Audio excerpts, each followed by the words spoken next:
서울의 밤은 언제나 그랬듯 수천만 개의 인공별들로 스스로를 위로하고 있었다.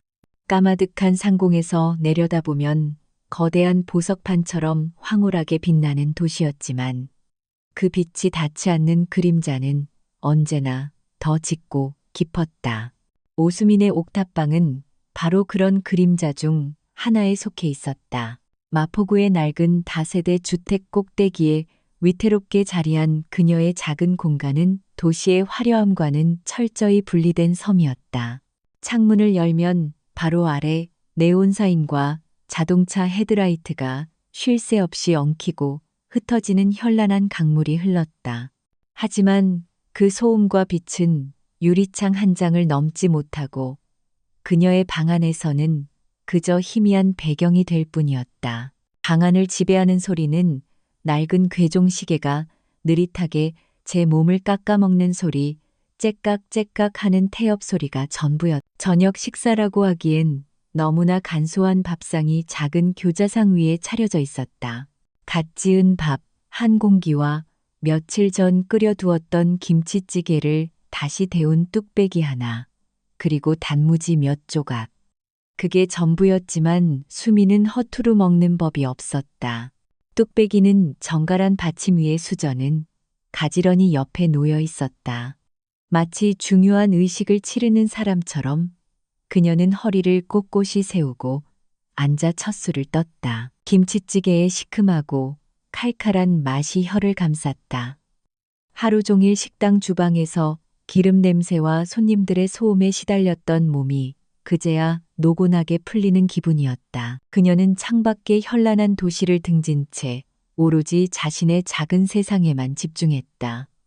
창가에 놓인 작은 화분 몇 개에서는 흙냄새가 은은하게 피어올랐다. 며칠 전심은 바질과 로즈마리였다. 팍팍한 도시 생활 속에서 그녀가 유일하게 누리는 작은 사치였다. 흙을 만지고 작은 싹이 돋아나는 것을 보는 것은 메마른 그녀의 일상에 얼마 안 되는 위안을 주었다. 그녀의 시선이 문득 허공에 멎었다.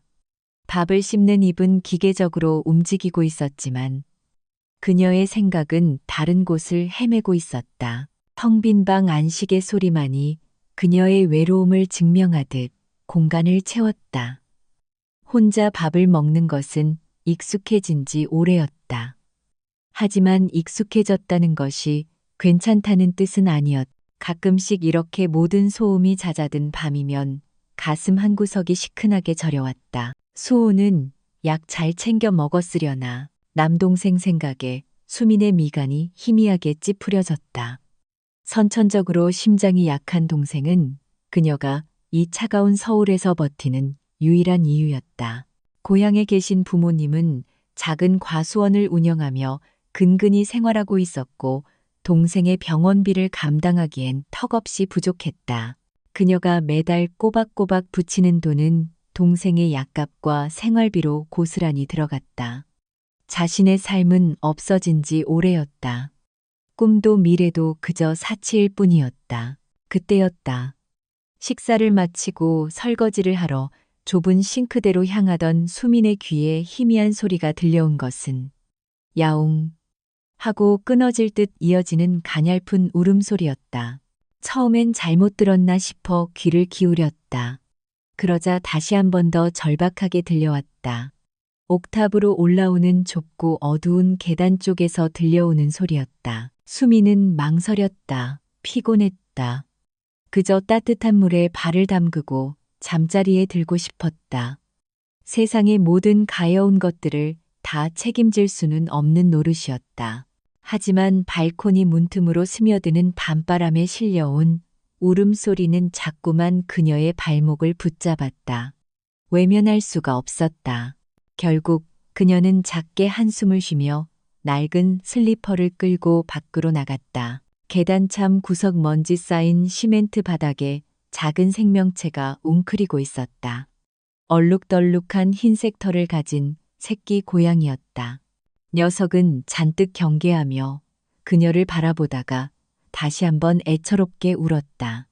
가까이 다가가자 고양이는 뒷걸음질 치려 했지만 오른쪽 앞발을 제대로 딛지 못하고 비틀거렸다. 발목이 붉게 부어 있었고 작은 상처에서 피가 배어 나오고 있었다. 어쩌다가 다쳤구나. 수미는 자신도 모르게 안타까운 목소리로 중얼거리며 몸을 낮췄다. 순간 고양이의 눈과 마주쳤다. 두려움과 고통으로 가득 찬 그 작은 눈동자 속에서 어쩐지 자신의 모습이 비치는 것 같았다. 이 거대하고 차가운 도시에서 기댈 곳 없이 상처 입은 채 홀로 버티고 있는 모습. 지갑 속 사정이 머리를 스쳤다. 오늘 받은 아르바이트 일당은 월세와 공과금을 제하고 나면 다음 월급날까지 버틸 생활비뿐이었다. 여기서 조금이라도 돈을 쓰면 며칠은 라면만 먹어야 할지도 모른다. 이성적으로는 그냥 못 본 척 돌아서야 했다. 하지만 그녀의 몸은 이미 움직이고 있었다. 잠깐만 기다려. 수미는 고양이에게 나지막이 속삭이고는 서둘러 계단을 내려갔다. 몇 분 후 그녀의 손에는 편의점에서 산 참치 캔 하나와 약국에서 산 소독약, 그리고 작은 밴드 한 통이 들려 있었다. 얼마 되지 않는 돈이었지만 지금 그녀에게는 결코 적지 않은 지출이었다. 다시 옥탑으로 돌아오자 고양이는 여전히 그 자리에 있었다. 그녀가 다가가자 다시 하악질을 하며 경계했지만 수미는 억지로 잡으려 하지 않았다. 대신 참치캔을 따서 조금 떨어진 곳에 놓아주었다. 고소한 기름 냄새가 퍼지자 고양이는 잠시 망설이더니 절뚝거리며 다가와 허겁지겁 참치를 먹기 시작했다. 며칠은 굶은 듯한 모습이었다. 수미는 고양이가 정신없이 먹는 틈을 타 조심스럽게 다가가 상처를 살폈다. 다행히 뼈가 부러진 것 같지는 않았다. 날카로운 것에 긁힌 상처인 듯 했다. 그녀는 젖은 수건으로 상처 주위를 조심스럽게 닦아낸 후 소독약을 발랐다. 고양이가 따가운지 깽하는 소리를 냈지만 도망치지는 않았다. 어쩌면 이 인간이 자신을 해치지 않을 거라는 사실을 본능적으로 깨달았는지도 몰라. 상처를 돌봐주고 나자 수미는 작은 상자를 가져와 낡은 수건을 깔아 임시 거처를 만들어 주었다. 고양이를 상자 안에 넣어주자 녀석은 그제야 안심한 듯 몸을 둥글게 말고 눈을 감았다.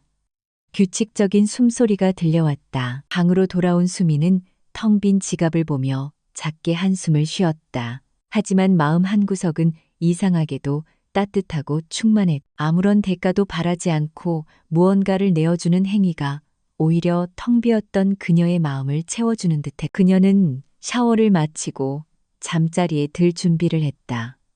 하지만 잠이 오지 않았다. 오늘 밤은 유독 생각에 많아지는 밤이었다. 그녀는 침대 밑에 깊숙이 넣어두었던 낡은 오동나무 상자를 꺼냈다. 손때가 묻어 반질반질해진 상자 뚜껑을 열자 은은한 나무향과 함께 그녀가 가장 소중히 여기는 보물들이 모습을 드러냈다. 그 안에는 색색의 비단실 꾸러미와 크고 작은 바늘들, 그리고 정교한 문양이 새겨진 수틀이 들어있었다. 그리고 그 아래 아직 완성되지 않은 한 폭의 비단이 고이 접혀 있었다. 수미는 조심스러운 손길로 비단을 펼쳤다. 부드러운 감촉의 흰 비단 위에는 화려한 모란 꽃이 이제 막 피어나려는 듯 수놓아져 있었다. 섬세한 그라데이션과 살아있는 듯한 꽃잎의 결금실로 마무리된 꽃술까지. 아직 절반도 완성되지 않았지만 그 자체만으로도 하나의 예술 작품이었다. 이것은 어머니의 유품이었다. 평생 한복을 지으셨던 어머니는 자수에도 능했다. 수미는 어릴 적부터 어머니의 어깨너머로 바늘과 실을 다루는 법을 배웠다. 그녀에게는 어머니를 쏙 빼닮은 재능이 있었다. 복잡한 도안도 한 번 보면 곧잘 따라했고 색을 쓰는 감각은 오히려 어머니를 능가한다는 칭찬을 받기도 했다. 그녀의 꿈은 대한민국 최고의 자수명인이 되는 것이었다. 하지만 그 꿈은 5년 전 어머니가 갑작스러운 사고로 돌아가시고 아버지가 충격으로 쓰러지시면서 산산조각이 났. 집안의 가장이 된 그녀는 대학을 휴학하고 닥치는 대로 일을 해야 했. 수틀을 잡는 대신 식당에 뜨거운 그릇을 잡아야 했고 비단실을 고르는 대신 손님들의 주문서를 받아 적어야 했다. 손끝으로 미완성의 모란을 쓸어보았다. 거칠어진 손가락 끝에 부드러운 비단의 감촉이 아프게 느껴졌다. 이 모란꽃은 그녀의 멈춰버린 꿈이자 잃어버린 시간이었다. 가끔 이렇게 꺼내보지 않으면 자신이 한때 어떤 사람이었는지 무엇을 꿈꾸었는지조차 잊어버릴 것만 같았다. 수미는 비단을 다시 조심스럽게 접어 상자에 넣었다. 창밖에서는 여전히 도시의 불빛이 명멸하고 있었다. 저 수많은 빛들 속에서 자신의 빛은 어디쯤에서 길을 잃고 헤매고 있는 걸까? 그녀는 무거운 마음으로 눈을 감았다. 옥탑방의 밤은 그렇게 또 하루의 무게를 짊어진 채 깊어가고 있었다. 하지만 그녀는 알지 못했다. 이 지독하리만치 평범하고 고요한 밤의 끝에서 그녀의 삶을 통째로 뒤흔들 거대한 폭풍의 전조가 조용히 피어오르고 있다는 것을. 고요했던 옥탑방의 일상은 바로 다음 날 가차없이 깨져버렸다.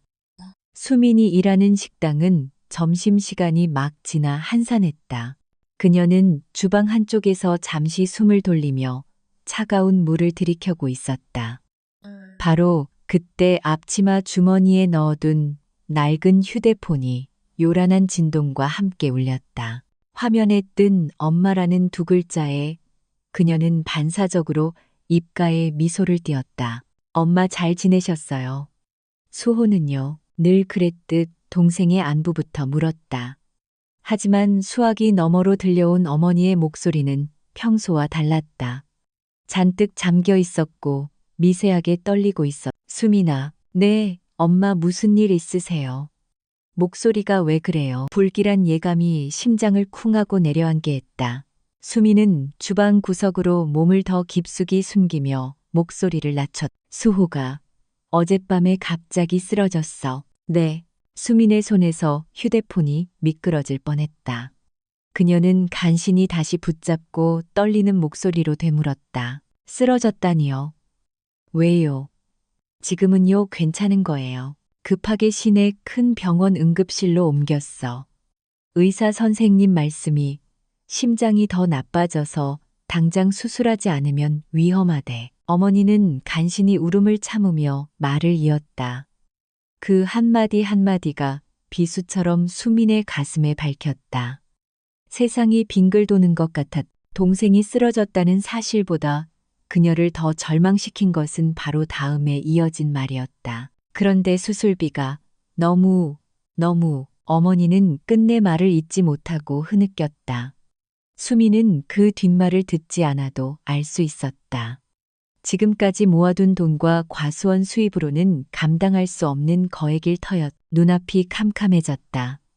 귀가 먹먹해지고 식당 안의 소음이 아득하게 멀어졌다.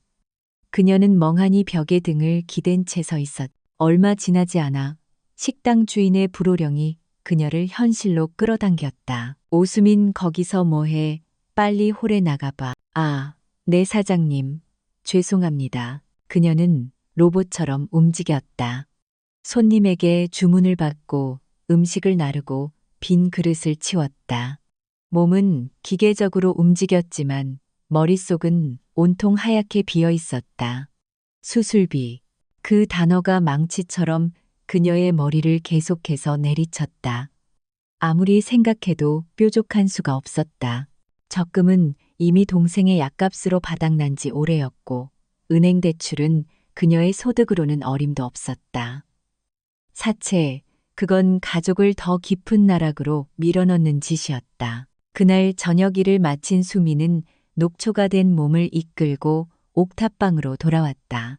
문을 열자 어제 들인 길고양이가 상자 안에서 자다 말고 고개를 들고 그녀를 보며 야옹하고 울었다. 마치 그녀를 위로하는 것 같았. 수미는 고양이 앞에 사료를 부어주고는 그대로 바닥에 주저앉았다. 눈물이 쏟아질 것 같았지만 울 기운조차 없었다. 절망이 온몸에 힘을 앗아간 기분이었다. 얼마나 지났을까? 누군가 옥탑방 문을 다급하게 두드렸다. 이모였다. 이모는 문이 열리자마자 헐레벌떡 들어와 수민의 두 손을 덥석 잡았. 수민아, 나도 얘기 들었다. 수호 괜찮니? 이모. 수민은 그제야 참고 있던 서름이 터져나왔다. 그녀는 이모의 품에 안겨 어린아이처럼 엉엉 울었다.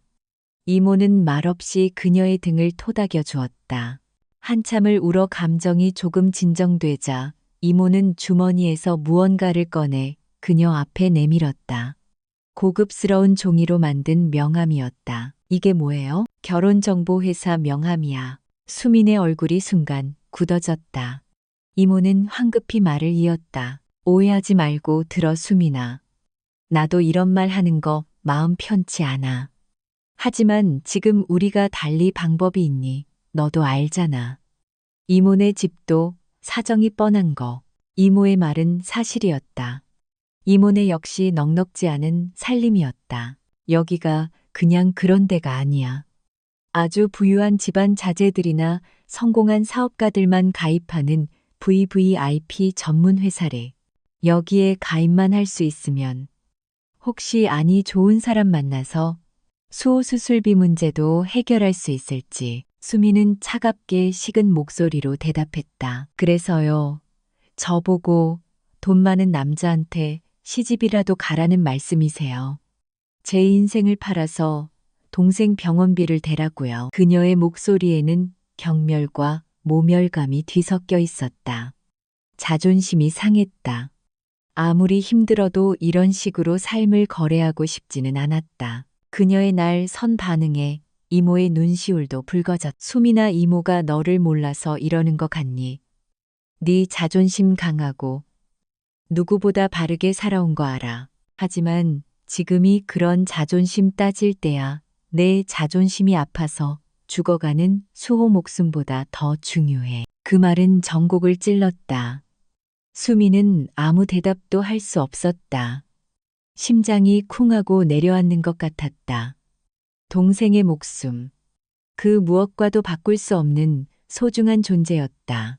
그녀의 흔들리는 눈빛을 본 이모는 목소리를 낮춰 그녀를 설득하기 시작했다. 꼭 결혼하라는 게 아니잖아.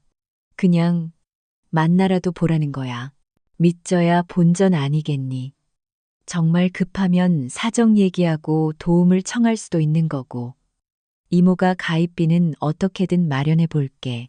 응, 제발 수호를 위해서 딱 한 번만 눈 딱 감고 생각해봐. 이모가 돌아간 후 수미는 방 안에 홀로 남겨졌다.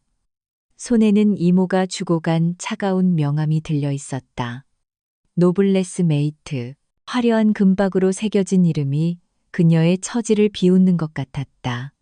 그녀는 명함을 구겨 쓰레기통에 던져버렸다.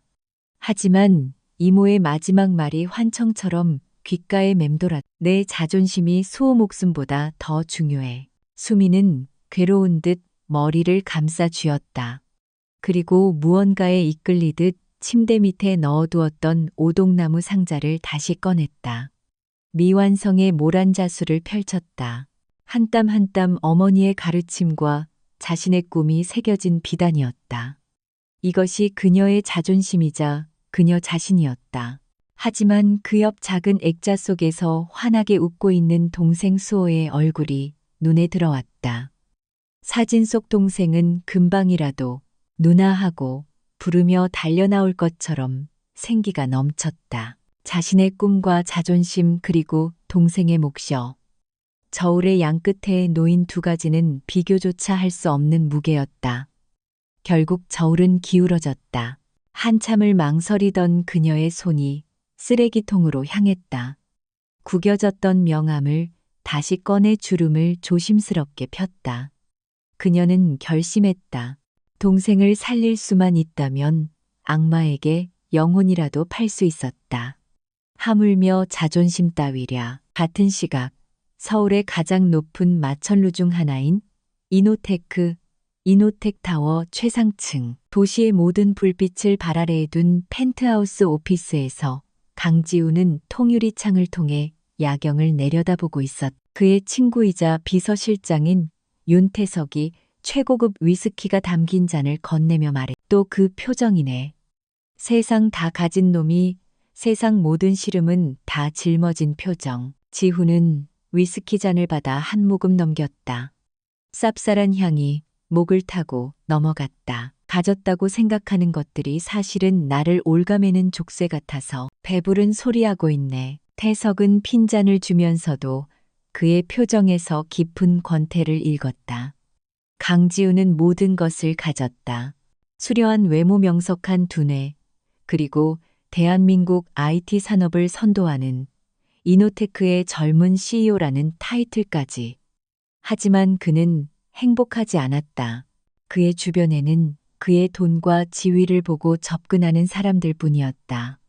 진심을 나눌 수 있는 관계에 대한 갈증이 날이 갈수록 심해졌다. 어제 박 의원님, 막내딸과의 저녁 식사는 어땠어? 회장님께서 각별히 신경 쓰신 자리라던데. 지우는 피식 웃었다. 그 아가씨 나랑 대화하는 내내 내 얼굴은 딱 3번 보더군. 내가 차고 있는 시계, 내 차키, 그리고 레스토랑 계산서. 아마 내 재산 목록은 나보다 더 잘 외우고 있을걸. 그거 참 안타깝네. 안타까운 게 아니라 지긋지긋해. 가끔은 궁금해. 내가 이노테크 강지훈이 아니라 그냥 평범한 김대리 박주임이었어도 사람들이 나를 이렇게 대할까. 내 말에 귀 기울여주고 내 농담에 웃어줄. 그의 목소리에는 진심 어린 회의감이 묻어 있었다. 그는 더 이상 이런 의미 없는 만남을 지속하고 싶지 않았다. 그는 무언가 결심한 듯 책상으로 걸어가 노트북을 열었다. 그리고 검색창에 결혼정보회사라고 입력했다. 뭐 하냐? 태석이 의아한 표정으로 물었다. 지우는 화면을 가리키며 말했. 실험을 좀 해보려고. 그가 가리킨 곳은 바로 노블레스 메이트의 홈페이지였다. 대한민국 상위 1%를 위한 프리미엄 매칭 서비스라는 문구가 화려하게 빛나고 있었다. 가입할 셈이야. 네가 뭐가 아쉬워서. 아니, 내 이름으로 가입하는 게 아니야. 지우는 비릿한 미소를 지으며 말을 이었다. 우리 회사 마케팅팀에 김민준 대리라고 있지. 평범한 스펙에 평범한 연봉을 받는. 난 이제부터 그 사람이 되는 거야. 강지훈이라는 껍데기를 벗고 진짜 나를 봐줄 수 있는 사람이 있는지 한번 시험해 보고 싶어졌어. 그의 엉뚱한 계획에 태석은 기가 막혔지만 그의 눈빛이 그 어느 때보다 진지하다는 것을 알 수 있었다. 그는 늘 이런 식이었다. 한번 결심하면 누구도 말릴 수 없었다. 며칠 후 노블레스 메이트의 사무실에서는 작은 소동이 일어났다. VVIP 고객인 이노테크 강지훈 대표의 가입 신청과 이모의 손에 이끌려 마지못해 프로필을 작성한 오수민의 서류가 같은 날 접수되었다. 그리고 신입 직원의 사소한 실수로 두 사람의 매칭 상대 정보가 뒤바뀌는 운명의 장난이 시작되고 있었다. 한쪽에서는 동생을 살리기 위해 모든 것을 걸었고 다른 한쪽에서는 진심을 찾기 위해 모든 것을 버렸다. 결코 만날 수 없을 것 같았던 두 개의 세계가 이제 하나의 약속 장소를 향해 서서히 움직이기 시작했다. 약속 장소는 강남의 번화가에서 한 블록 벗어난 소박한 이탈리안 레스토랑이었다. 강지훈이 김민준 대리의 신분에 맞춰 일부러 고른 곳이었다. 화려하지는 않지만 아늑한 분위기, 그리고 음식값이 합리적인 곳. 진짜 김민준 대리라면 이런 곳을 골랐을 터였다. 수미는 약속 시간보다 10분 일찍 도착해 창가 자리에 앉아 있었다. 옷장 깊숙한 곳에서 가장 아끼는 원피스를 꺼내 입었지만 레스토랑의 세련된 분위기 속에서 자신이 초라하게 느껴지는 것은 어쩔 수 없었다. 심장이 불안하게 뛰었다. 동생을 위해서라고 몇 번이나 되뇌었지만 마치 자신을 상품 진열대에 올려놓은 듯한 굴욕감은 사라지지 않았다. 그녀는 차가워진 손을 깍지 낀 채 애써 창밖을 내다보았다. 그때 레스토랑 문이 열리며 한 남자가 들어왔다. 예약자 이름을 확인한 직원이 그를 수민의 테이블로 안내해. 오수민 씨 되시죠? 처음 뵙겠습니다. 김민준입니다. 남자는 살짝 멋쩍은 미소를 지으며 그녀의 맞은편에 앉았다. 수민은 순간 당황했다. 프로필 사진으로 봤을 때보다 훨씬 잘생긴 사람이었다. 하지만 어딘지 모르게 지쳐 보이는 인상과 살짝 낡아 보이는 정장 소매 끝이 그의 평범한 직장인이라는 신분을 증명하는 듯했다. 강지훈 아니 김민준 대리는 일부러 가장 낡은 정장을 골라 입고 밤샘 근무라도 한 것처럼 피곤한 표정을 연기하는 중이었다. 어색한 침묵 속에서 메뉴판을 보고 음식을 주문했다. 지훈은 일부러 수민의 반응을 살피며 서투른 연기를 시작했다. 저기, 이런 곳은 자주 안 와봐서 뭘 시켜야 할지 잘 모르겠네요. 수민 씨가 골라주시겠어요? 그는 긴장한 사람처럼 물잔을 집다가 손을 헛디뎌 물을 테이블에 쏟고 말았다. 아타는 소리와 함께 테이블 위로 물이 흥건하게 퍼졌다. 어떡하죠? 죄송합니다. 제가 정말. 지훈은 당황한 척 허둥지둥 냅킨을 찾았다. 이런 상황에서 상대방의 본성이 드러나는 법이었다. 짜증을 내거나 은근히 무시하거나 혹은 경멸의 눈빛을 보내거나. 하지만 수민의 반응은 그의 예상과는 완전히 달랐다. 괜찮아요. 그럴 수도 있죠. 그녀는 놀란 기색도 없이 오히려 그를 안심시키려는 듯 부드럽게 미소 지었다. 그리고는 자연스럽게 자리에서 일어나 직원에게 젖은 행주를 부탁하고 쏟아진 물을 말끔히 닦아냈다. 그 모습이 너무나 침착하고 몸에 밴 듯 자연스러워서 지우는 순간 연기라는 사실도 잊고 멍하니 그녀를 바라보았다. 그녀의 손길에는 사람을 편안하게 만드는 힘이 있었다. 식사가 시작되고 어색했던 분위기는 수민의 배려 덕분에 조금씩 풀려갔다. 지훈은 본격적으로 자신의 테스트를 시작했다. 회사 일이 요즘 너무 힘드네요. 박 부장님이라고 있는데 어찌나 사람을 볶아대는지. 월급은 쥐꼬리만 한데 월세 내고 나면 남는 것도 없고요. 수민 씨는 어떤 일을 하세요? 그는 온갖 불평과 하소연을 늘어놓았다. 자신의 처지를 비관하고 미래가 보이지 않는다는 푸념까지 섞었다. 보통의 여자라면 이쯤에서 표정이 굳거나 지루하다는 기색을 내비칠 법도 했다. 하지만 수미는 달랐다. 그녀는 진심으로 그의 이야기에 귀를 기울였다. 지루해하기는커녕 때로는 안타까운 표정으로 고개를 끄덕였고 때로는 따뜻한 격려의 말을 건넸다. 힘드시겠어요. 그래도 매일 그렇게 열심히 일하시는 거 정말 대단하세요. 저는 식당에서 아르바이트를 하고 있어요. 아, 그러시군요. 네. 비록 힘들지만 제 힘으로 돈을 벌고 가족에게 보탬이 될 수 있다는 게 기뻐요. 민준 씨도 분명 좋은 날이 올 거예요. 그녀의 눈빛에는 한치의 거짓이나 가식이 없었다. 자신도 힘든 처지이면서 다른 사람의 아픔을 먼저 헤아릴 줄 아는 사람이었다. 지우는 점점 더 그녀에게 빠져들었다. 계산된 행동으로는 결코 흉내낼 수 없는 선함이 그녀에게서는 빛처럼 배어나오고 있었다. 바로 그때였다. 레스토랑의 다른 쪽 테이블에서 유난히 크고 신경질적인 목소리가 들려온 것은 아, 정말 짜증. 나 이딴 싸구려. 레스토랑이 뭐야. 매니저라는 사람은 어디서 이런 남자를 데려온 거야. 격떨어지게. 목소리의 주인은 한유라였다. 그녀는 잔뜩 화가 난 표정으로 맞은편에 앉은 남자를 노려보며 휴대폰만 만지작거리고 있었다. 그녀의 맞선 상대는 프로필이 뒤바뀌는 바람에 엉뚱하게 연결된 평범한 중소기업의 과장이었다. 남자는 그녀의 노골적인 무시에 안절부절 못하며 쩔쩔매고 있었다. 한유라는 보란듯이 휴대폰으로 친구와 통화를 시작했다. 나 선 보고 있는데 완전 폭탄이야. 폭탄 어휴저기 좀 봐. 저쪽 테이블 커플. 딱 봐도 가난이 줄줄 흐르지 않니. 남자 옷 입은 것 좀 봐. 저런 남자랑 데이트하면 얼마나 비참할까. 역시 남자는 돈이 최고야. 그녀의 목소리는 지훈과 수민이 앉은 곳까지 똑똑히 들릴 만큼 컸다. 명백히 두 사람을 겨냥한 모욕이었다. 수민의 얼굴이 순간 굳어졌다. 자신을 욕하는 것은 참을 수 있었지만 맞은편에 앉은 남자에게 미안한 마음이 들었다. 그가 이 말에 상처받았을까봐 걱정이 되었다. 하지만 지훈의 표정은 의외로 담담했다. 오히려 그의 눈빛은 차갑게 빛나고 있었다. 그는 한유라의 경박한 태도와 그와 극명하게 대비되는 수민의 깊은 배려심을 동시에 목격하고 있었다.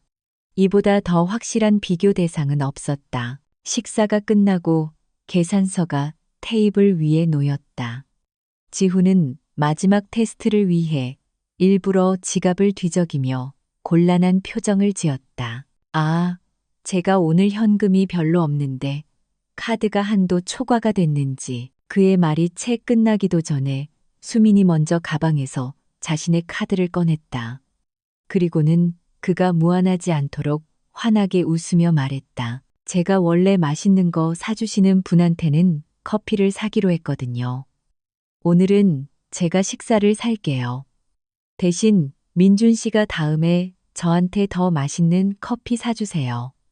그럼 되죠. 그녀는 당연하다는 듯이 카드를 직원에게 건네고는 잠깐 화장실 좀 다녀올게요. 라며 자연스럽게 자리를 피해 주었다. 남자의 자존심을 지켜주려는 세심한 배려였다. 지우는 그녀가 사라진 쪽을 잠시 바라보다가 저도 모르게 실소를 터뜨렸다. 완벽한 패배였다. 그는 그녀를 시험하러 나왔지만 오히려 자신의 속물근성을 시험당한 기분이었다. 이런 사람은 난생 처음이었다. 이런 미친 시간이 얼마나 아까운지 알아. 한유라는 레스토랑을 나오자마자 맞선 남자를 대놓고 무시한 채 자신의 스포츠카에 올라탔다. 그녀가 막 시동을 걸려던 순간 휴대폰이 미친 듯이 울렸다. 발신자는 노블레스 메이트의 박 실장이었다. 여보세요. 사람을 이따위로밖에 소개 못해 당장 환불해줘요. 그녀는 받자마자 소리를 질렀다. 하지만 수화기 너머에서는 그보다 더 다급하고 절박한 목소리가 들려왔다. 한유라 회원님 죄송합니다. 정말 죄송합니다.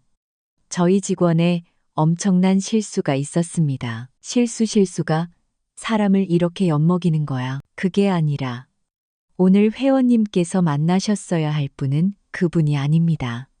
오늘 만나셨어야 할 분은 이노테크의 강지훈 대표님이셨습니다. 뭐라고요? 한유라의 손에서 휴대폰이 떨어질 뻔했다.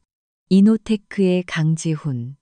대한민국 젊은 경영인 중 가장 주목받는 인물.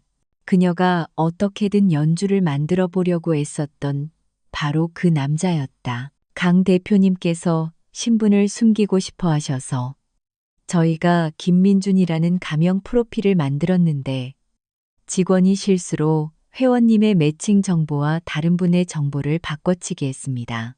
그래서 강 대표님은 지금 다른 분과 박 실장의 말이 채 끝나기도 전에 한유라의 머릿속에서는 모든 퍼즐이 맞춰졌다. 레스토랑에서 보았던 그 가난이 줄줄 흐르던 커플, 남자의 얼굴을 떠올려 보니 언론에서 보았던 강지훈의 모습과 희미하게 겹쳤다. 그렇다면 그와 함께 있던 그 촌스러운 여자가 자신의 자리를 대신 차지했다는 말이었다. 그 여자 이름이 뭐예요? 아, 오수민이라는 회원입니다만 피가 거꾸로 솟는 기분이었다. 감히 어디서 굴러먹던 것인지도 모를 계집애가 자신의 황금 동아줄을 가로챘다. 분노가 머리끝까지 치밀어 올랐다. 그녀의 머릿속에서는 이미 오수민이 희대의 사기꾼이자 작정하고 강지훈에게 접근한 요물로 둔갑해 있었다. 이건 실수가 아니었다. 그 여자가 꾸민 짓이 분명했다. 분노가 극에 달하자 헛웃음이 터져 나왔다. 그녀의 아름다운 얼굴이 질투와 증오로 일그러졌다. 그녀는 곧바로 어딘가로 전화를 걸었다. 나야. 사람 하나만 좀 알아봐줘. 이름은 오수민. 그 여자에 대한 모든 걸 알아내. 먼지 하나까지 싹 다 털어서 보고해. 같은 시각 강지우는 자신의 차 안에서 방금 끝난 데이트를 떠올리며 미소 짓고 있었다. 그는 윤태석에게 전화를 걸었다. 어땠냐 실험은 성공했고 지우는 창밖의 야경을 바라보며 나지막이 대답했다. 아니 실패했어. 완벽하게. 뭐 찾은 것 같아. 내가 찾던 사람. 수화기 너머로 태석의 놀란 숨소리가 들려왔지만 지훈의 입가에서는 미소가 떠나지 않았다. 한편 한유라의 차가운 분노를 실은 스포츠카는 밤의 도로를 질주하고 있었다. 두 개의 운명이 이제 막 하나의 교차점에서 스쳐 지나갔다. 한쪽은 설렘과 기대를, 다른 한쪽은 파멸을 향한 복수를 다짐하며 거대한 파국의 서막이 오르고 있었다. 첫 만남 이후 며칠 동안 수민과 김민주는 몇 번의 소박한 데이트를 더 가졌다. 비싼 레스토랑 대신 공원 벤치에 앉아 캔커피를 마셨고 화려한 영화관 대신 동네 작은 서점에서 각자 좋아하는 책에 대해 이야기했. 만남이 거듭될수록 수민은 그에게 마음이 끌리는 것을 느꼈다. 그의 이야기는 언제나 고단한 직장인의 푸념이었지만 그 속에는 따뜻한 심성과 세상을 보는 진지한 시선이 담겨 있었다. 무엇보다 그는 가난한 아르바이트생인 자신을 단 한 번도 가볍게 대하지 않았다.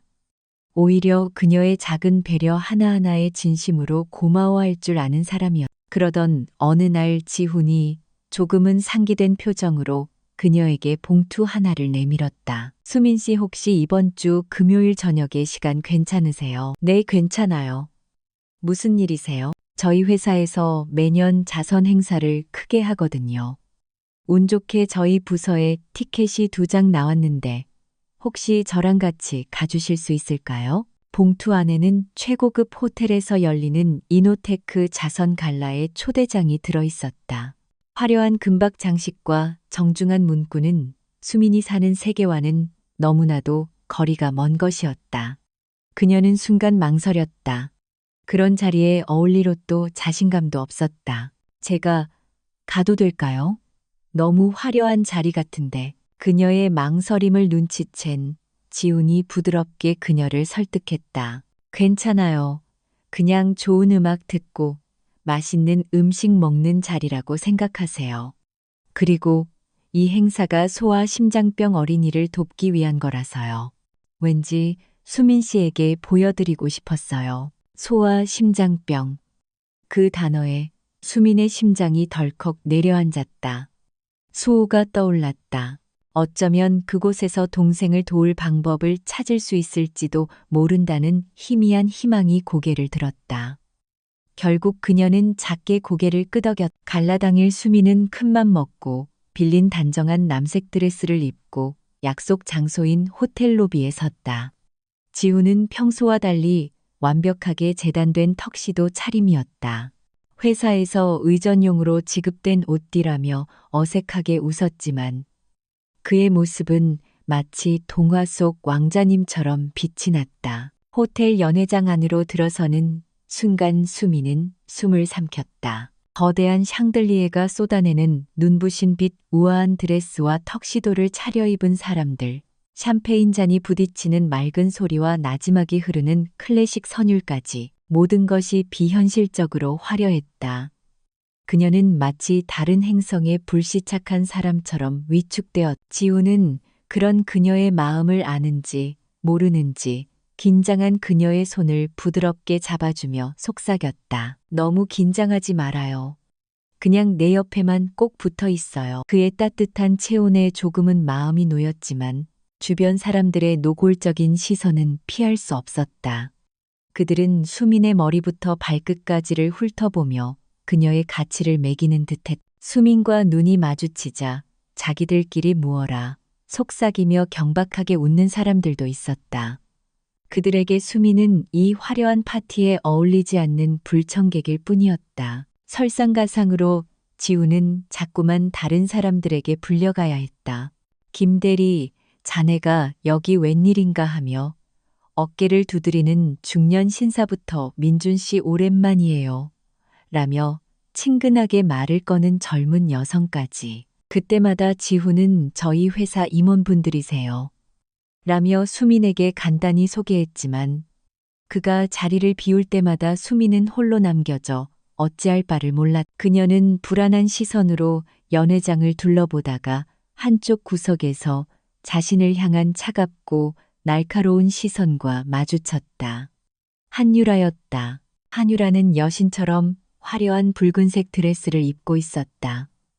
그녀의 주변에는 몇몇 재벌 2세들이 둘러싸고 있었지만 그녀의 모든 신경은 오직 수민에게로 향해 있었다. 그날의 굴욕 이후 그녀는 사람을 시켜 오수민의 모든 것을 알아냈다. 옥탑방에 사는 가난한 아르바이트생 심장병에 걸린 남동생. 모든 정보는 그녀의 의심을 확신으로 바꿔주었다. 저 여자는 작정하고 강지훈에게 접근한 희대의 사기꾼이라고. 오늘 이 자리에서 그 가면을 벗겨주리라. 한유라의 붉은 입술 끝이 독사처럼 비틀려 올라갔다. 드디어 행사의 하이라이트인 자선 경매 시간이 다가왔다. 사회자가 단상 위에 올라 마이크를 잡았다. 모든 하객들의 시선이 무대로 집중되었다. 자, 이제부터 오늘 행사의 가장 중요한 순서인 소아심장병 센터 건립을 위한 기금 마련 경매를 시작하겠습니다. 장내에 뜨거운 박수 소리가 울려 퍼졌다. 바로 그 순간이었다. 한유라가 움직인 것은 그녀는 마치 모든 것이 계산된 것처럼 정확한 타이밍에 지훈이 잠시 부모님께 불려가 수민의 곁을 비운 틈을 타 그녀에게로 다가왔다. 그리고는 모든 사람이 들을 수 있을 만큼 크고 또렷한 목소리로 외쳤다. 잠깐만요. 이 경매를 시작하기 전에 우리 모두가 알아야 할 사실이 있습니다. 음악이 멎고 장내가 순간 싸늘하게 식었다. 모든 사람의 시선이 목소리가 들려온 곳 한유라와 그 앞에 선 수민에게로 쏠렸다. 한유라는 경멸이 가득한 눈으로 수민을 가리키며 말을 이었다. 여러분, 지금 제 앞에 서 있는 이 여자 오수민이라는 여자를 주목해 주십시오. 겉보기에는 순진하고 착해 보일지 몰라도 실은 아주 영악하고 탐욕스러운 사기꾼입니다. 수민의 머릿속이 하얗게 비었다. 지금 무슨 상황이 벌어지고 있는지 이해할 수 없었다. 주변의 모든 소리가 멀어지고 수백 개의 눈동자가 비수처럼 날아와 그녀의 심장에 밝혔다. 한유라는 멈추지 않았다. 그녀는 기다렸다는 듯 준비한 레퍼토리를 쏟아냈다. 이 여자는 옥탑방에 살면서 아픈 동생을 판잣집에 방치하고 그 동생을 미끼로 부유한 남자들에게 의도적으로 접근해 동정심을 유발하는 전문적인 꽃뱀입니다. 오늘 이 자리에 온 것도 여기 계신 강지훈 대표님께 접근하기 위한 치밀한 계획의 일부입니다. 강지훈 대표님, 수민의 귀에 그 호칭이 밝혔다. 그녀는 혼란스러운 눈으로 저편에서 자신을 향해 다가오려 애쓰고 있는 김민준을 바라보았다. 그의 곁에는 기품 있는 중년 부부가 당혹스러운 표정으로 그를 붙잡고 있었다. 사람들이 웅성거리기 시작했다. 어머 세상에, 옥탑방에 산다더니 그러게 옷 입은 것부터가 격이 안 맞더라니. 수군거리는 소리들이 날카로운 파편이 되어 수민의 온몸을 핥히었다. 수민은 무언가 말을 하려 했지만 입술이 떨려 아무 소리도 나오지 않았다. 아니라고, 사실이 아니라고 외치고 싶었지만 목소리가 나오지 않았다. 그녀는 완전히 고립되었다. 이 낯선 세상 한가운데서 그녀는 변명할 기회조차 얻지 못한 채 탐욕스러운 사기꾼으로 낙인 찍히고 있었다. 사태는 걷잡을 수 없이 커지고 있었다. 행사는 중단되었고 분위기는 엉망이 되었다. 오늘 밤의 가장 중요한 목적인 소아심장병 센터 건립 기금 경매는 시작도 하지 못한 채 좌초될 위기에 처했다. 수민의 눈앞이 아찔해졌다. 동생의 마지막 희망이 자신의 눈앞에서 자신 때문에 산산조각 나고 있었다. 눈물이 턱 밑까지 차올랐다. 거대한 절망감이 파도처럼 그녀를 덮쳐왔다. 연 회장은 얼음처럼 차갑게 얼어붙었다. 모든 공기가 한유라의 아기의 찬 목소리에 오염된 듯 무겁고 탁했다. 수미는 그 한가운데서 보이지 않는 돌팔매를 맞으며 속수무책으로 서 있었다. 그때였다. 혼란의 중심을 가르고 났고 단단한 목소리가 장내에 울려 퍼진 것은 모두 그만하시죠. 강지훈이었다. 그는 자신을 붙잡는 부모의 손을 정중하지만 단호하게 내려놓고 천천히 무대를 향해 걸어갔다. 그의 걸음에는 분노가 아닌 모든 것을 제자리로 돌려놓겠다는 차분한 결의가 담겨 있었다. 웅성거리던 사람들이 약속이라도 한 듯 입을 다물고 그의 움직임을 주시했다. 그는 멍하니 서 있는 사회자에게서 마이크를 건네받았다. 제 이름은 김민준입니다. 이노테크 마케팅팀 대리죠. 그는 일부러 자신의 가짜 신분을 다시 한번 밝혔다. 그리고는 경멸과 호기심이 뒤섞인 눈으로 자신을 보는 하객들을 둘러본 후 시선을 단상 아래의 수민에게 고정했다. 그의 눈빛은 흔들리는 그녀를 붙잡아주는 굳건한 닭과도 같았다. 그리고 한유라 씨가 사기꾼이라고 말한 저분 오수민 씨는 제가 오늘 이 자리에 모신 제 파트너입니다. 그는 서두르지 않고 마치 오래된 이야기를 들려주듯 천천히 입을 열었다. 저는 며칠 전수민 씨와 처음 만났습니다. 한유라 씨의 말처럼 저는 그날 일부러 낡은 정장을 입었고 제 처지에 대해 온갖 불평을 늘어놓았습니다. 심지어 물을 쏟는 어설픈 실수까지 했죠. 사람들이 의아한 표정으로 귀를 기울였다. 지훈은 말을 이었다. 그때 수민 씨가 어떻게 했을 것 같습니까? 짜증을 냈을까요? 아니면 저를 무시했을까요? 그는 잠시 말을 멈추고 연 회장을 둘러보았다. 아니요. 수민 씨는 괜찮다며 저를 안심시키고 묵묵히 테이블을 닦아주었습니다. 제 고단한 하소연을 단 한 번도 끊지 않고 끝까지 들어주었고 오히려 저를 격려해 주었습니다. 열심히 일하는 모습이 대단하다고요. 그의 목소리는 담담했지만 그 안에 담긴 진심은 사람들의 마음을 미세하게 움직이기 시작했. 그리고 식사가 끝났을 때 저는 일부러 돈이 없는 척을 했습니다. 그러자 수민 씨는 혹시라도 제 자존심이 상할까봐 다음에 더 맛있는 커피를 사달라는 재치 있는 핑계를 대며 자신의 카드로 계산을 했습니다. 옥탑방에 살며 식당에서 고되게 아르바이트를 하는 분이 말입니다. 장내에 미묘한 침묵이 흘렀다. 한유라가 말한 사기꾼의 모습과는 너무나도 다른 이야기였다. 여러분은 어떻습니까? 상대방의 직업이나 재산이 아니라 그 사람의 말과 눈빛의 진심으로 귀 기울여 본 적이 언제였습니까? 저는 그날 제가 수십 년간 잊고 살았던 진심이라는 것을 오수민이라는 사람을 통해 보았습니다. 한유라는 상황이 불리하게 돌아가는 것을 느끼고 초조해졌다. 그녀는 다급하게 소리쳤. 거짓말. 전부 다 거짓말이야. 그 여자가 얼마나 영악한데 여기 증거가 있어. 그녀는 자신의 휴대폰을 스피커에 연결했다. 곧 편집된 음성 파일이 연 회장에 크게 울려 퍼졌다. 어떻게든 해야지. 수호 수술비만 마련할 수 있다면 그 사람이 좋은 사람 같기는 한데 그래도 돈이 중요하잖아. 그것은 수민이 이모와 통화했던 내용을 악의적으로 짜깁기 한 것이었다. 앞뒤 맥락이 잘린 목소리는 마치 수민이 돈을 노리고 의도적으로 접근했다는 자백처럼 들렸다. 다시 한번 분위기가 반전되었다. 사람들의 눈빛이 다시 의심으로 가득 찼다. 수민의 얼굴은 새하얗게 질렸다. 저것은 명백히 조작된 것이었지만 지금 이 자리에서 그것을 증명할 방법이 없었다. 모든 것이 끝났다고 생각하는 순간이었다. 하지만 지훈의 표정은 변함이 없었다. 오히려 그의 입가에 희미한 미소마저 떠올랐다. 그는 등 뒤에 거대한 스크린을 가리키며 옆에 서 있던 윤태석 실장에게 눈짓해 줬습니다.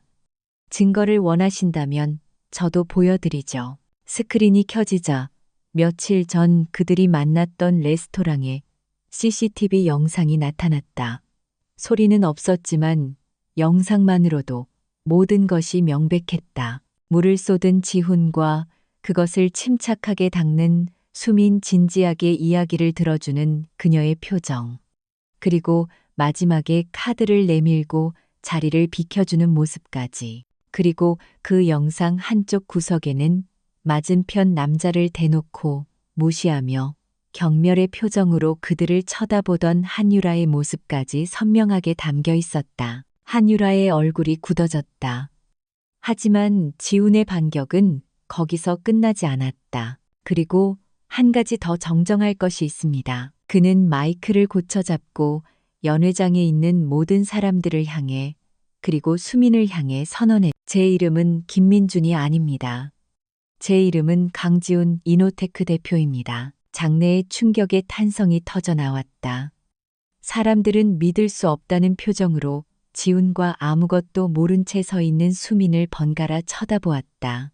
지훈의 부모님조차 아들의 돌발 행동에 놀랐지만 이내 모든 상황을 파악하고 조용히 미소 지었다. 저는 제가 가진 배경과 조건을 모두 지웠을 때 과연 누가 제 곁에 남아줄지 시험해보고 싶었습니다.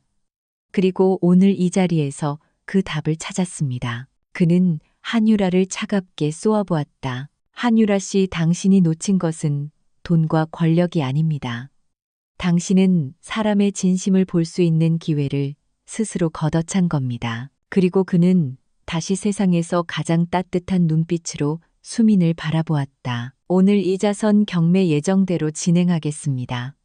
그리고 첫 번째 기부자로 이노테크는 소아심장병 센터 건립 기금 전액을 기부하겠습니다. 와, 연회장이 떠나갈 듯한 함성과 박수 소리로 가득 찼다. 수민은 자신의 귀를 의심했다. 동생을 살릴 수 있다는 기쁨과 눈앞에서 벌어지는 비현실적인 상황에 대한 충격으로 다리가 후들거렸다. 지우는 감격에 겨워하는 하객들을 향해 손을 들어 조용히 시킨 후 마지막 발표를 이어갔다. 또한 저희 이노테크는 우리의 미래인 아이들의 정서적 발달을 돕기 위한 새로운 문화재단을 설립할 예정입니다. 그리고 그 재단의 첫 번째 프로젝트로 우리의 아름다운 전통자수 예술을 통한 미술치료 프로그램을 시작하고자 합니다. 그는 무대에서 내려와 박수 소리를 가르며 곧장 수민에게로 걸어갔다.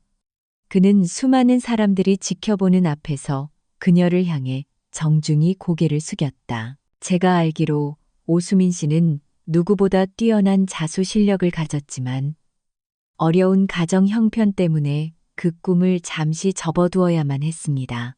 오수민 씨 부디 저희 재단의 전문가가 되어 당신의 아름다운 재능을 아이들을 위해 사용해 주시지 않겠습니까? 그것은 단순한 제안이 아니었다. 그녀를 모욕했던 바로 이 자리에서 그녀의 잃어버렸던 꿈과 명예를 되찾아주는 최고의 찬사였다.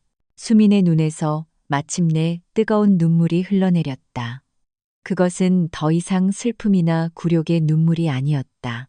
자신의 진심을 알아봐준 한 사람에 대한 감사함과 모든 것이 제자리를 찾았다는 안도감이 뒤섞인 감격의 눈물이었다. 연회장은 다시 한번 우레와 같은 박수 소리에 휩싸였다. 사람들의 시선은 이제 더 이상 경멸과 의심이 아니었다. 한편의 영화 같은 반전의 주인공이 된 두 사람을 향한 경이로움과 뜨거운 찬사로 가득 차 있었다. 그 순간 지훈과 수민은 세상에 단둘만 남은 것처럼 서로의 눈을 마주 보았다. 모든 오해와 거짓이 씻겨나간 그 자리에는 오직 흔들림 없는 진실의 빛만이 두 사람을 따스하게 감싸고 있었다. 갈라의 밤이 남긴 것은 거대한 폭풍의 흔적이었다. 그 중심에 있던 한유라는 핏기 없는 얼굴로 경호원들에게 이끌려 연회장을 빠져나가야 했다. 한때 그녀를 떠받들던 사람들의 경멸과 조소가 비수처럼 그녀의 등 뒤에 밝혔다. 다음 날 VVIP를 상대로 사기극을 벌인 노블레스 메이트는 이노테크로부터 막대한 금액의 소송을 당했고 언론의 집중 포화를 맞으며 문을 닫을 위기에 처했다. 한유라의 집안 역시 딸의 불미스러운 스캔들로 인해 준비 중이던 큰 사업 계약이 무산되는 등 혹독한 대가를 치러야 했다. 모든 것은 인과응보였다. 하지만 수민에게 그 밤은 폭풍의 끝이 아닌 새로운 시작이었다. 몇 주 후 서울대학병원 소아병동의 깨끗한 1인실. 따스한 햇살이 창가에 부서져 내리고 있었다. 수민은 며칠 전 성공적으로 수술을 마친 동생 수호의 손을 꼭 잡고 있었다. 마취에서 깨어난 후 빠르게 회복 중인 동생은 아직 헬쑥하긴 했지만 그 어느 때보다 편안한 얼굴로 잠들어 있었다. 수술은 아주 성공적입니다. 앞으로 꾸준히 관리만 잘하면 다른 아이들처럼 건강하게 생활할 수 있을 거예요. 담당 의사의 말에 수민은 몇 번이고 고개를 숙여 감사 인사를 했다. 의사가 병실을 나간 후 그녀는 잠든 동생의 뺨을 가만히 쓸어보았다. 기적 같았. 불과 몇 주 전까지만 해도 상상조차 할 수 없었던 일이었다. 그녀의 눈가에 뜨거운 눈물이 고였다. 더 이상 절망의 눈물이 아닌 감사와 안도의 눈물이었다. 며칠 뒤 수민은 이노테크 본사 1층에 새로 마련된 문화재단 임시 사무실로 첫 출근을 했다. 모든 것이 낯설었지만 공기를 가득 채운 새 가구의 나무 냄새와 희망적인 분위기가 그녀의 마음을 설레게 했다. 그녀가 사무실로 들어서자 재단 설립을 함께 준비할 서너 명의 직원들이 환한 미소로 그녀를 맞았다. 오수민 고문님 오셨습니까? 저희가 기다리고 있었습니다. 고문님이라는 호칭이 아직은 어색했지만 수민은 수줍게 웃으며 인사를 나눴다. 그녀의 책상 위에는 최고급 비단과 형형색색의 실 전문가용, 수틀 등 최고의 재료들이 정갈하게 놓여 있었다.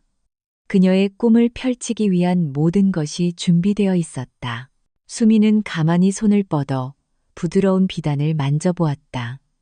식당의 뜨거운 그릇과 거친 행주 대신 그녀의 손끝에 닿는 감촉은 이제 꿈의 조각이었다. 그때 사무실 입구에서 누군가 헛기침하는 소리가 들렸다. 돌아보니 박 부장이었다. 갈라 행사 이후 처음 마주치는 것이었다. 그는 예전에 거만함은 온데간데 없이 안절부절 못하는 얼굴로 서 있었다. 잠시 망설이던 그는 결심한 듯 수민과 그녀를 마중 나와 있던 지훈에게 다가와 90도로 허리를 숙였다. 대표님 그리고 오수민 고문님. 정말 죄송했습니다. 사람을 겉모습만 보고 판단했던 제 자신이 너무나 부끄럽습니다. 부디 용서해 주십시오. 그의 사과는 진심에서 우러나온 것이었다. 지우는 말없이 그의 어깨를 두드려 주었고 수미는 따뜻한 미소로 대답했다. 아니에요 부장님. 고개 드세요. 다 지난 일인걸요.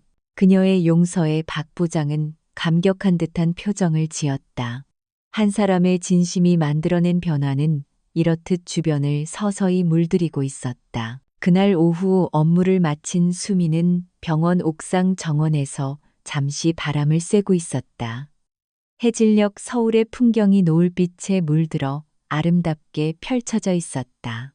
불과 한 달 전 저 아래 어딘가에서 절망에 빠져 있던 자신이 떠올라 기분이 묘했다. 그때 뒤에서 익숙한 목소리가 들려왔다. 여기 있었네요. 지훈이었다. 그는 손에 따뜻한 커피 2잔을 들고 그녀의 옆으로 다가와 한 잔을 건넸다. 고마워요. 두 사람은 한동안 말없이 난간에 기댄 채 노을지는 도시를 바라보았다. 먼저 침묵을 깬 것은 지훈이었다. 수민 씨에게 정식으로 사과하고 싶었어요. 처음부터 솔직하게 말하지 못했던 거. 어쩌면 제 이기적인 호기심이 수민 씨에게 큰 상처를 줄 뻔했으니까요. 그의 목소리에는 깊은 미안함이 담겨 있었다. 수민은 고개를 저으며 부드럽게 미소 지었다. 아니에요. 오히려 감사한 걸요. 네. 지훈이 의아한 표정으로 그녀를 바라보았다. 지훈 씨의 거짓말이 오히려 제 진심을 보게 해줬잖아요.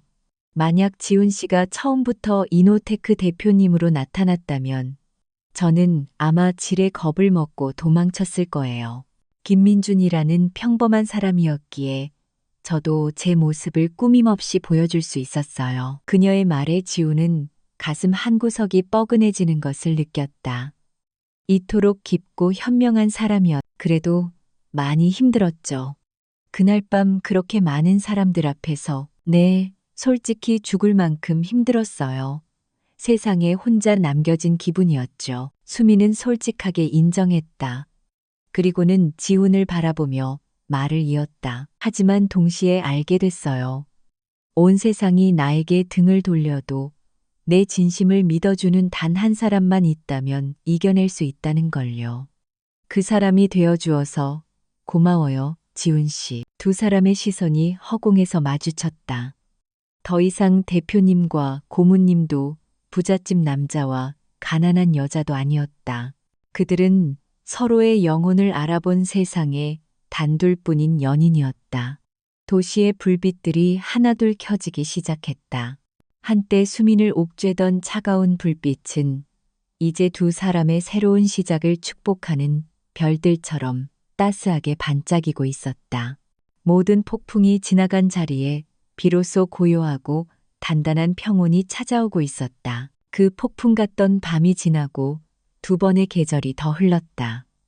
2년이라는 시간은 많은 것을 바꾸어 놓기에 충분했다. 서울의 중심 예전에는 낡고 어두운 공장이었던 건물이 이제는 도시에서 가장 따뜻한 빛을 내는 공간으로 다시 태어났다. 통유리창으로 쏟아지는 햇살, 아이들의 웃음소리, 그리고 은은한 나무 향기가 가득한 이곳은 이노테크 문화재단의 새로운 보금자리였다. 그리고 그 중심에는 오수민이 있었다. 선생님, 저 이것 좀 보세요. 제가 무지개색 나비를 만들었어요. 한 아이가 작은 수트를 들고 달려와 그녀의 앞에서 자랑스럽게 내밀었다. 삐뚤빼뚤한 바늘땀이었지만 아이의 상상력이 담긴 7 빛깔 날개는 세상 그 어떤 나비보다 아름다웠다. 우와, 정말 멋진 걸. 하늘에 떠 있는 무지개가 하준이 나비를 보고 깜짝 놀라겠다. 수미는 몸을 낮춰 아이와 눈을 맞추며 칭찬했다. 그녀의 칭찬에 아이는 세상을 다 가진 듯 행복한 얼굴로 다시 자기 자리로 돌아갔다. 이제 그녀는 더 이상 위축되고 불안해하던 옥탑방의 아르바이트생이 아니었다. 재단의 예술 감독으로서 그녀는 자신감과 온화한 카리스마로 수십 명의 아이들을 이끌고 있었다. 단정하게 묶은 머리와 편안하지만 기품 있는 옷차림, 그리고 입가에 항상 머물러 있는 부드러운 미소는 그녀가 지난 2년간 얼마나 단단하고 행복해졌는지를 보여주었다. 그녀가 운영하는 마음 수놓기 교실은 이제 재단의 상징적인 프로그램이 되었다. 가정 폭력에 시달리던 아이, 세상에 마음의 문을 닫았던 아이, 분노를 조절하지 못했던 아이들이 이곳에 와서 바늘과 실을 잡았다. 처음에는 바늘에 손을 찔리고 실을 엉키게 하던 아이들은 수민의 따뜻한 가르침 속에서 서서히 자신만의 색깔로 비단 위를 채워나갔다. 그것은 단순히 그림을 수놓는 행위가 아니었다. 상처 입은 마음을 치유하고 흩어진 집중력을 모으며 자신도 무언가를 해낼 수 있다는 성취감을 배우는 과정이었다. 누나, 여기 이 친구 실이 엉켰는데 좀 도와줄래? 교실 한쪽에서 앳된 목소리가 들려왔다. 훌쩍 자라 이제는 늠름한 대학생이 된 동생 수호였다. 그는 완전히 건강을 되찾고 이제는 매주 이곳에 와서 자원봉사를 하며 누나의 든든한 조수가 되어주고 있었다. 수민이 아이들의 전체적인 진행을 이끌면 수호는 아이들 사이사이를 오가며 실을 끼워주거나 엉킨 매듭을 풀어주는 역할을 했다.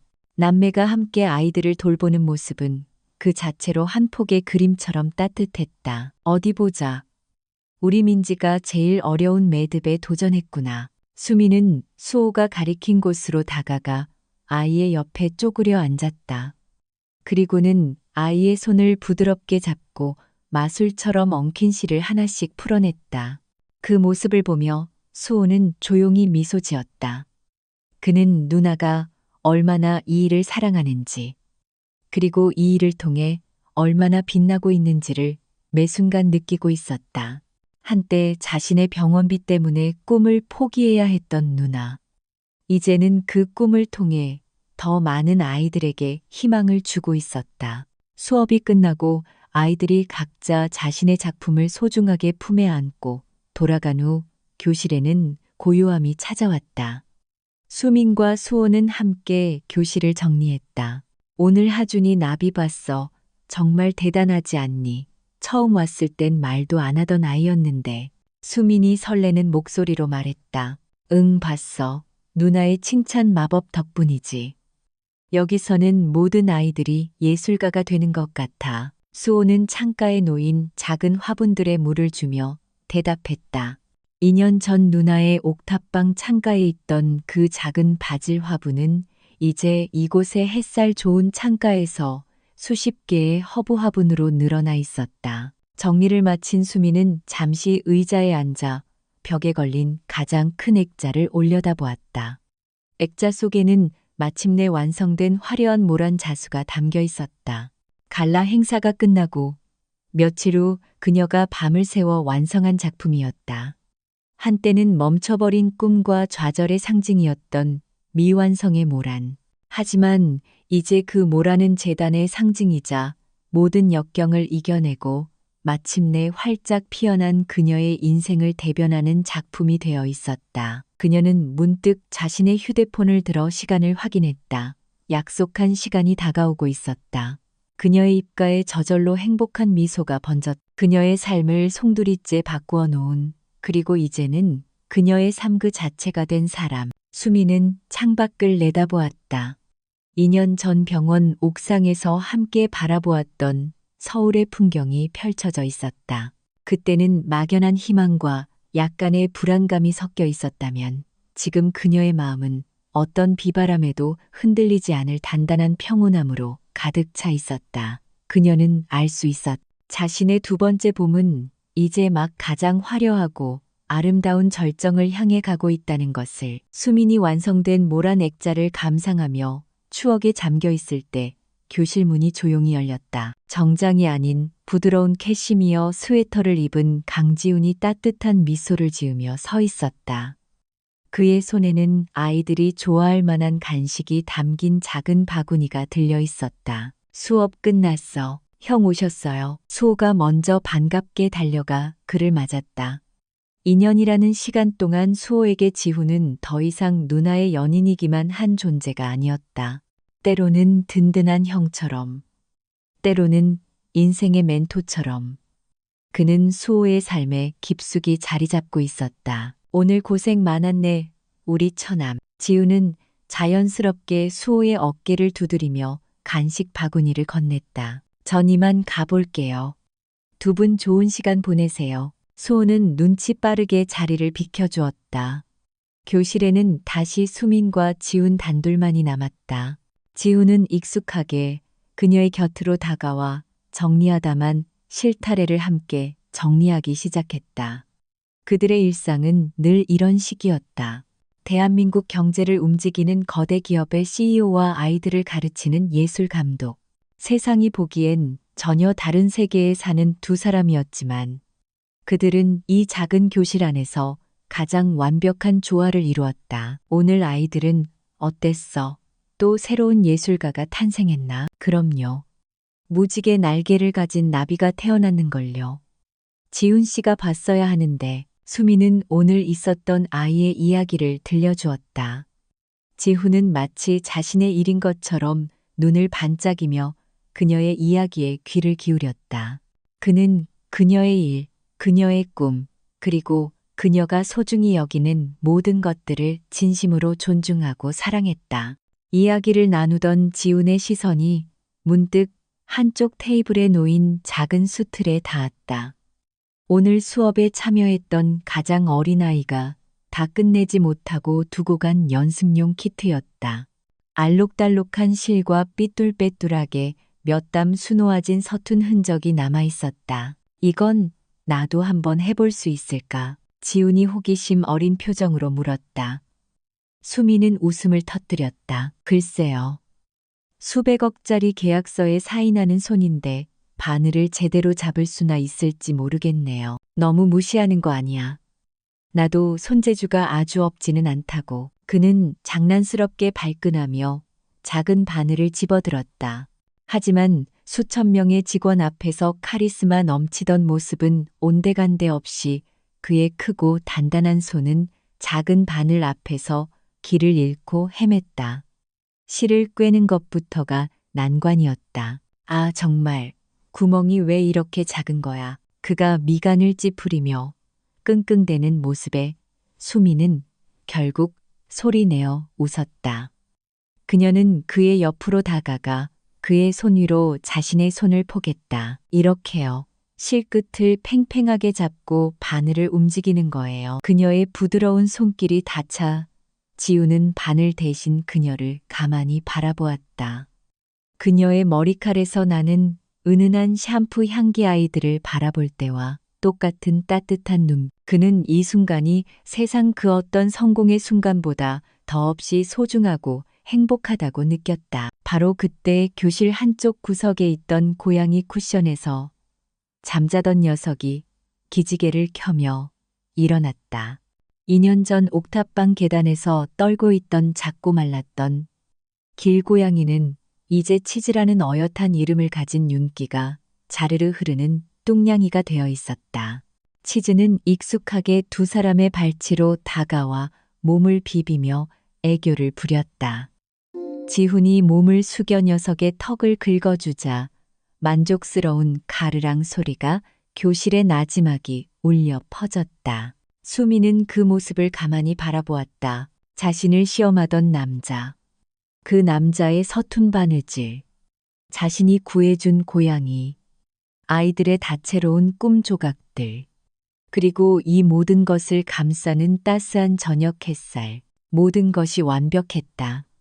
그녀가 한때 잃어버렸다고 생각했던 모든 것들이 오히려 상상했던 것보다 훨씬 더 찬란한 모습으로 그녀의 곁에 있었다. 지우는 마침내 실을 꿰은 바늘을 들고 서툰 솜씨로 비단 위에 한 땀을 수놓았다.